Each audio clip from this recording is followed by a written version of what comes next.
Pode ser agora como está. Quando tiver o que é só falar. Trio em cima aí. Valendo? Bom, boa tarde. Comunicar oficialmente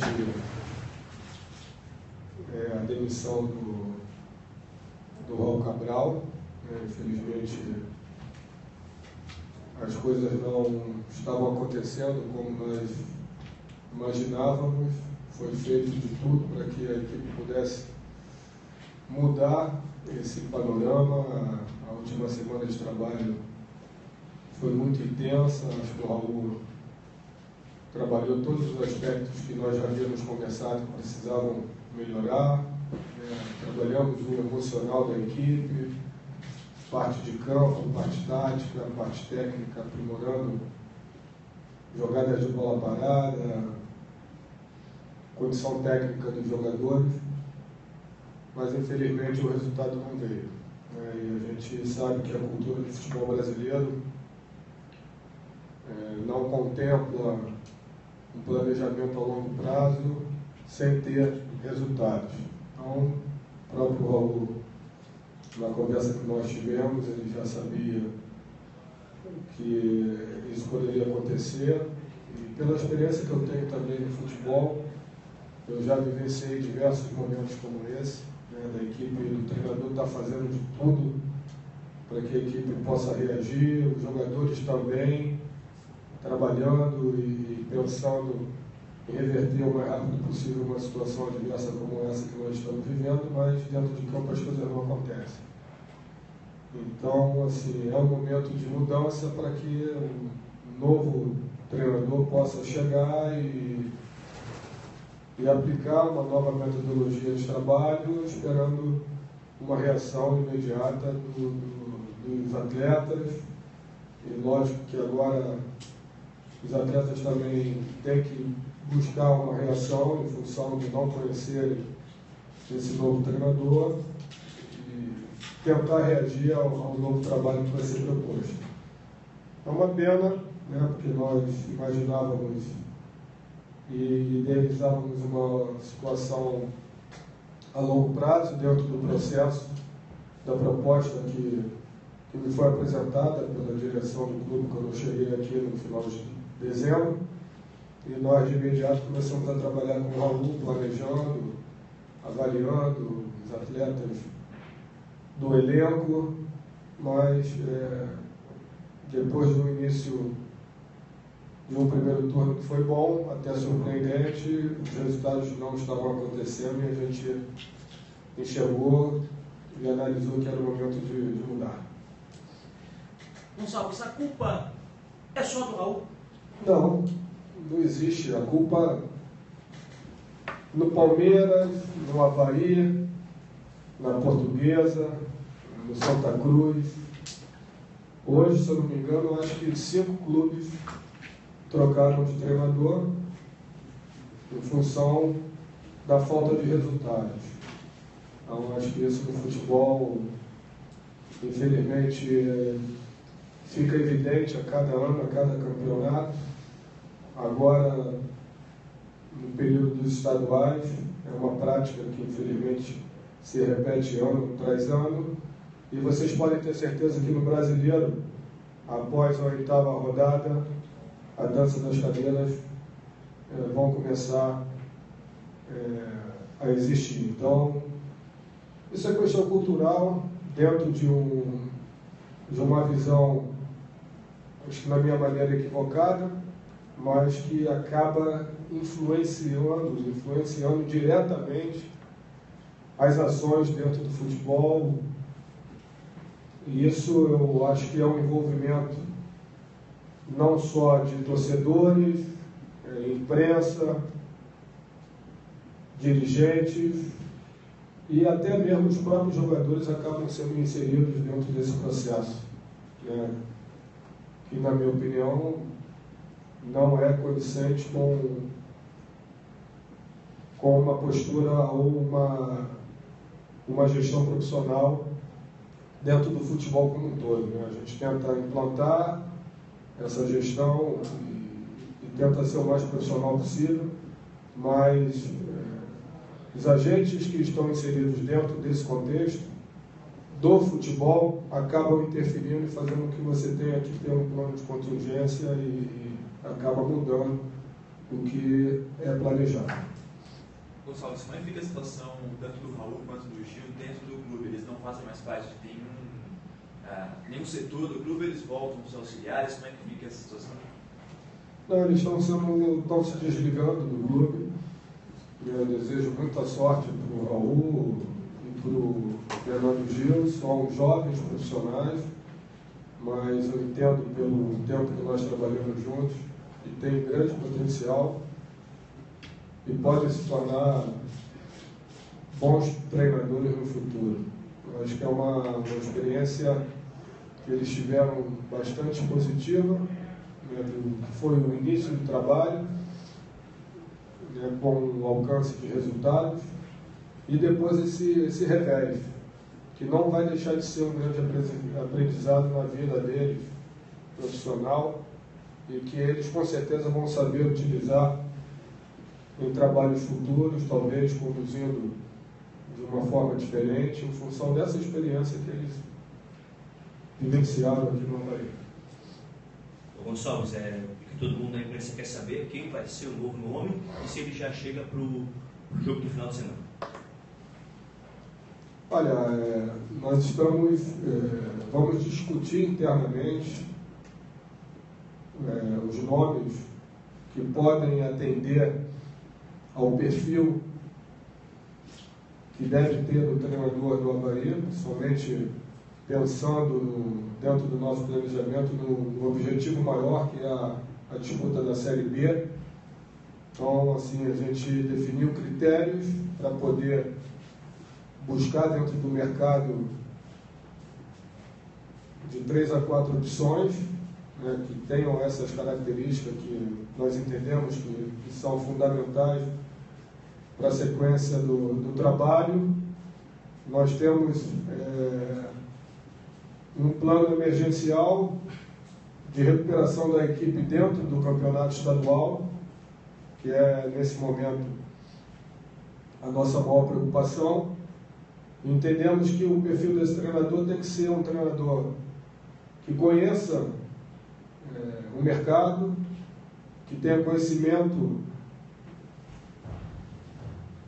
do Campeonato Brasileiro, da Série B, que tenha vivenciado a competição nos anos anteriores, somente nos últimos 3 anos, que possa conhecer as equipes adversárias, os jogadores adversários, e também, lógico, tenha conhecimento, dentro de um segundo critério, do campeonato catarinense. Eu acho isso também é importante, que o treinador tenha conhecimento dos nossos adversários e, acima de tudo, tenha experiência dentro da carreira, né? Porque nós estamos trocando um treinador jovem, com pouca experiência, e não podemos fazer uma nova aposta. Então tem que ser um treinador com mais bagagem, com mais experiência de ter dirigido clubes, tanto na Série B quanto na Série A, e que possa trazer realmente, através dessa experiência, uma mudança de atitude, principalmente, na nossa equipe. Nós já temos um jogo difícil no próximo fim de semana e temos que reagir, temos que buscar a vitória de qualquer maneira. Gonçalves, na maioria das entrevistas se fala da questão financeira do Havaí, né? Isso é um fato que limita como é que eu posso dizer, as opções do clube para trazer um treinador mais conhecido, assim? E também na questão que tem que reforçar o time também, né, para a Série B. Como é que está isso? Olha só, dentro do planejamento para a Série B, já estava contemplado a contratação de mais alguns jogadores para qualificar o elenco.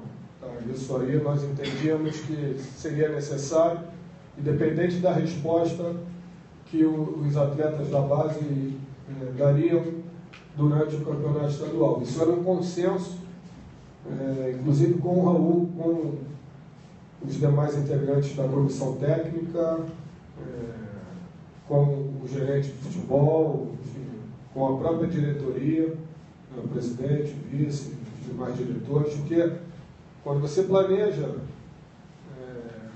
uma temporada, você tem que ter, através da tua limitação orçamentária, condições de monitorar no mercado e buscar opções que possam te atender, né? Não só no aspecto técnico, mas também dentro da situação financeira do clube.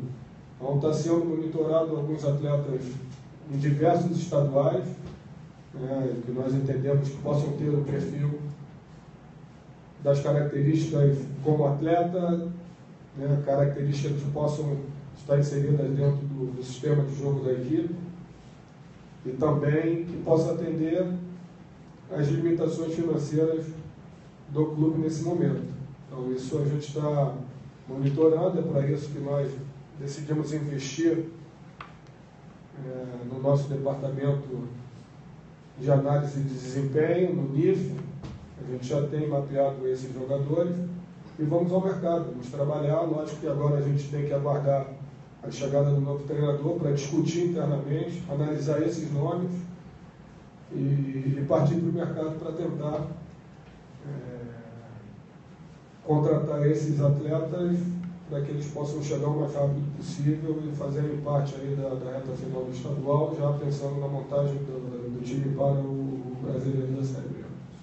O Gonçalves, jogadores podem chegar, esses jogadores podem sair também essa semana? Dentro do planejamento já estava também contemplado o empréstimo de alguns atletas. Tá?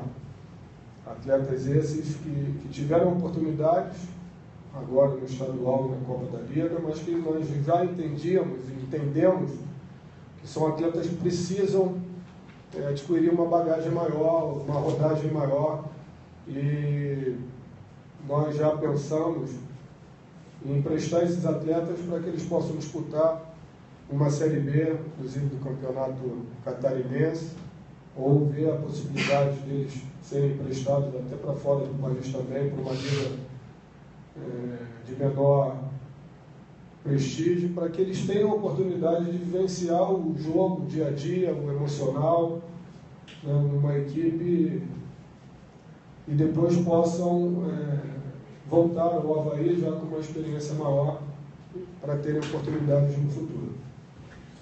Gonçalves, o Raul no sábado, na entrevista coletiva, ele citou, né, que no início da temporada, as dificuldades para se levar alguns jogadores lá para a casa, enfim, a gente sabe disso, a gente acompanha no dia a dia, e citou também de que foi apresentado um orçamento lá no início, mas que esse orçamento não foi utilizado, houve um corte nesse orçamento, não foi aquele que foi apresentado a ele. O que aconteceu realmente, por que isso não foi exposto mais abertamente sobre essa questão de orçamento que ele citou na entrevista de sábado pela manhã? Não, olha só, na verdade foi passado um orçamento, tá? E que a princípio nós havíamos entendido que era líquido. Na verdade não era líquido, era bruto. Então daí, em função dos encargos que você tem que somar ao valor do salário do atleta, nós tivemos que recalcular. Então somente foi isso, na verdade a nossa limitação foi maior do que nós esperávamos, mas mesmo assim nós tivemos condições de contratar 10 jogadores para que nós pudéssemos subir para a pré-temporada e ter condições de desenvolver o trabalho. E nós sabíamos que seria importante para completar o nosso elenco alguns jogadores da base que estavam disputando a Copa São Paulo, que foi o caso do Henrique, do Gabriel, do Matheus, o goleiro, o quarto goleiro. E isso nós contemplávamos também o ingresso do Rafinha, mas nós tivemos aí a possibilidade de negociá-lo, né, para que nós tivéssemos recursos, inclusive para saldar os compromissos que estavam atrasados. Então, com relação a isso, eu acho que a limitação ela existe em função dos problemas financeiros do clube. Nós já falamos isso abertamente a todos, inclusive Já foi falado também que o clube fez um esforço enorme e conseguiu colocar os atrasados em dia.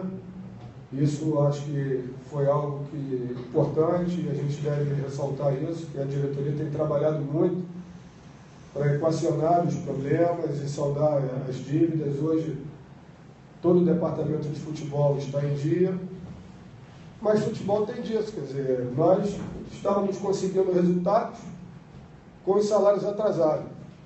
E a diretoria trabalhando e eu pedindo, cobrando para que nós não poupássemos esforços para conseguir levantar recursos para saldar esses compromissos, quitar a dívida. E, felizmente, no final do primeiro turno, na semana que antecedeu a estreia no retorno contra o Criciúma, todos os salários foram colocados em dia, inclusive os jogadores que permaneceram do ano passado e que tinham uma dívida maior, né, que o clube conseguiu pagar todo mundo. E nós achávamos que com isso nós ainda motivaríamos ainda mais os nossos atletas e que, em função do que eles apresentaram no turno, nós iríamos entrar no retorno para brigar pela conquista do segundo turno e fazer a final contra a Chapecoense. Esse era o pensamento. Nós estávamos convictos de que poderíamos ter essa condição.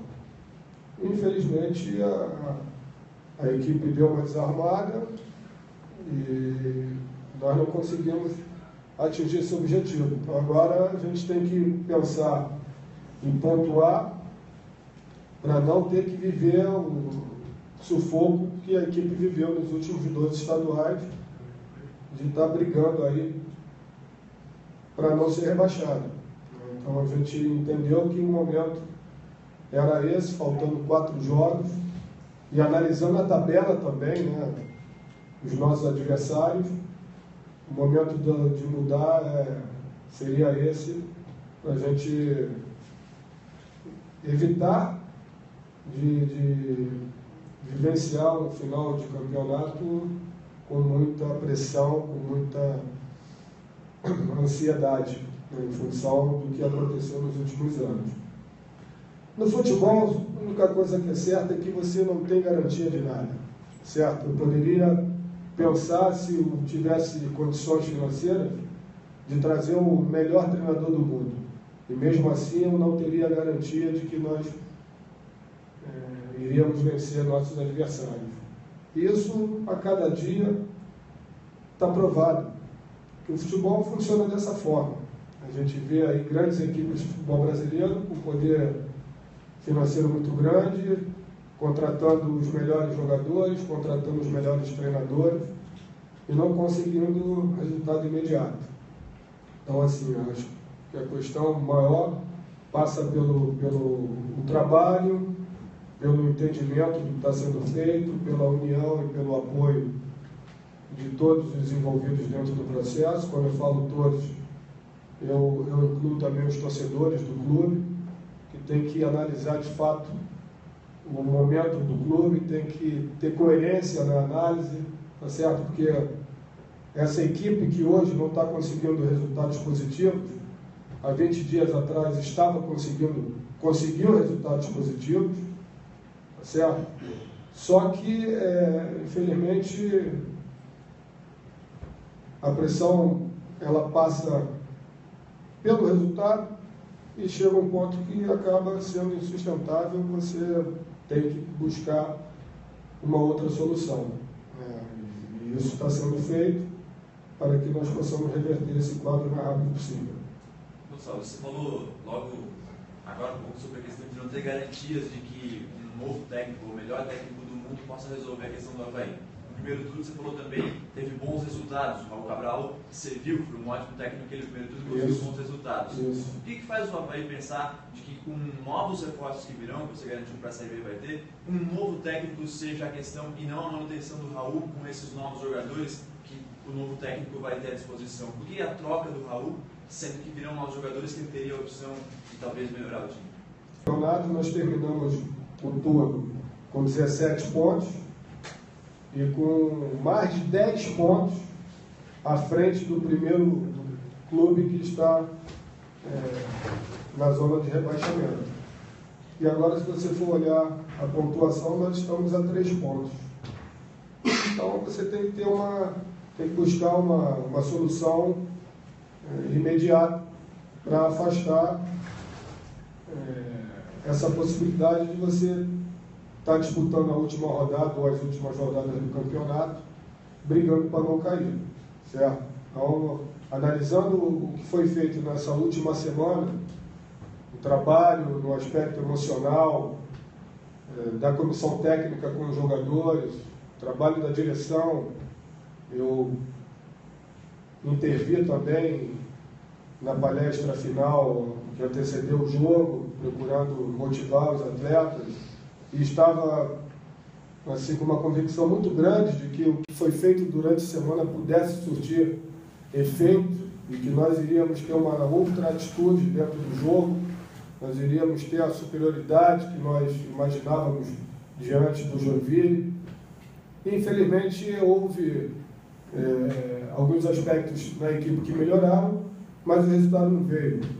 Então, o que pensar, né, para o próximo jogo, se tudo que foi feito além do que vinha sendo feito, com a convicção de que poderia dar certo, que iria dar certo, e mesmo assim não deu.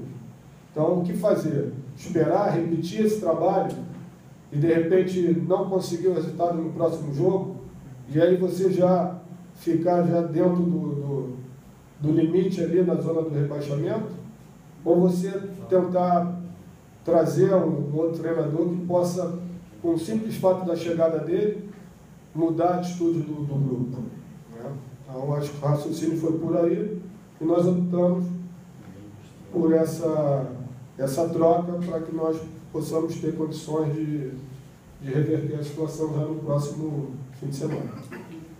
Com certeza, enquanto o novo técnico não chega, vai ter que se preparar, vai ter um Brusque aí na agenda, na tabela, para enfrentar o Brusque. É o Evandro que vai te mandar os treinos nesse período? E eu queria fazer uma outra pergunta. Um lance marcou o jogo entre Joinville e Avaí, que acabou tendo até destaque na internet. Foi uma falta cobrada no segundo tempo, o Avaí estava atrás do placar, pelo Diego Jardel.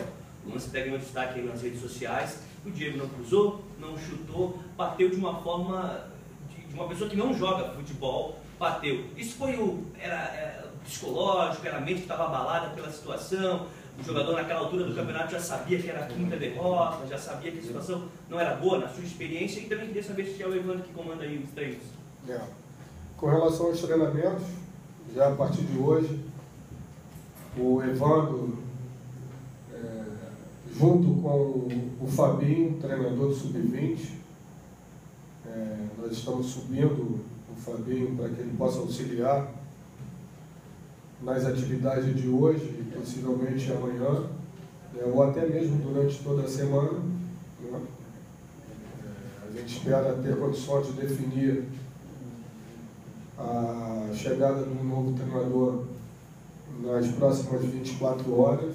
Nós temos uma reunião daqui a pouco de diretoria, onde nós vamos analisar os nomes que reúnem o perfil que nós estamos buscando, analisar também a nossa condição financeira, para poder buscar essa contratação. E se a gente tiver êxito, a gente espera estar anunciando o nome do novo comandante do Avaí nas próximas 24 horas. Mas se isso não for viável, o Fabinho, junto com o Evandro, vão estar tocando os treinamentos da equipe ao longo da semana, visando preparar a equipe para o confronto diante do Brusque no próximo final de semana. Com relação ao Diego Jardel, eu já vivenciei na minha carreira momentos parecidos com esse que o Avaí está vivendo. E realmente o jogador entra em campo pensando em tudo que foi trabalhado ao longo da semana, focado em repetir o que foi trabalhado, focado em fazer aquilo que o treinador pediu, espera até o comportamento da torcida, porque é falado isso, olha, vocês podem ter certeza que se a gente não conseguir o gol nos primeiros 15 minutos, o torcedor pode começar a vaiar, é algo natural, vocês têm que ter tranquilidade para superar esse momento. Mas se você tomar um gol, o emocional fica muito abalado. Isso aí não passa pelo jogador de 20 anos e não passa também, não é diferente com o jogador de 40, se estiver em campo, tá? Tanto de 40 quanto de 20, dentro de campo, vão sentir esse momento. Isso não tenha dúvida, tá? Isso aí é líquido e certo. Então, assim, eu acredito que a jogada mostrou claramente. O Diego Jardel não é nenhum garoto, também não é nenhum jogador experiente, mas já tem uma bagagem no futebol com 26 anos. E ali ele acabou cometendo um lance bizonho, né? Mas assim, a gente tem que continuar trabalhando esse aspecto emocional dos jogadores, porque no próximo jogo as condições serão as mesmas, certo? Talvez até com um grau maior de dificuldade, nós vamos jogar fora de casa, tá? Mas assim, tudo vai ser feito visando melhorar o rendimento da equipe. Nós vamos conversar muito com os jogadores. Acho que a preocupação maior agora é fechar a contratação do novo treinador. E isso acontecendo, a gente espera que ele possa já dar início ao trabalho junto com a equipe, visando melhorar o rendimento para o próximo jogo e obter uma vitória. O Léo Condé é um nome que agrada estar nessa agenda de vocês, não?